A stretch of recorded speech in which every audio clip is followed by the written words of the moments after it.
All right, I'm back with another video. We've been talking about bond pricing. Today we're going to talk about stock pricing. Before we do, if you listen very carefully, you can hear some Mozart in the background. I heard some scientists found that mice can do math better when they listen to classical music, so I'm going to try it. Anyway, bond pricing here. All right, we've got the price of a bond is equal to the sum of the present value of all of the cash flows that that bond pays.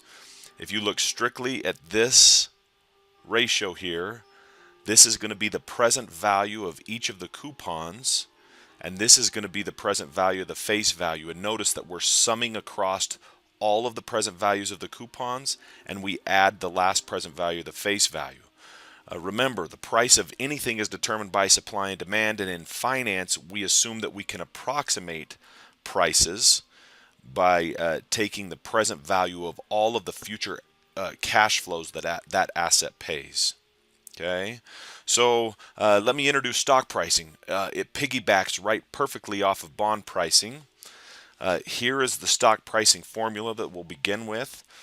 This is the price of a stock in time zero is equal to, notice I'm just again summing all of the present values of each of the cash flows that a stock pays. And if I were to ask a question, what cash flow does a stock pay? Most of you will come up with the answer that it pays a dividend. So D1 represents the dividend that will be paid in the next period. D2 will represent the dividend that will be paid in 2 periods, and so on, all the way to DT, which is going to be the last dividend that that bond pays. If I were only to end this formula right here, where I'm summing up the present value of the dividends, that would just look like the summation in the bond pricing formula of the present value of the coupons. But notice, when I price a bond, I also have to take the present value of the face value. So the last term here in our stock pricing formula is going to be the present value of the face value of the stock, or the present value of the price of the stock in time period T. Let me talk about one other thing here. So notice that we're using R to discount all of the coupons in the bond pricing formula. You'll remember from an earlier discussion that R is equal to the yield to maturity. Remember, the firm specifies the coupon rate and subsequently the size of the coupons. The market determines the yield to maturity. So R is you can think of R as the return required by bondholders. Likewise, in the stock pricing formula, R is going to be the return required by shareholders.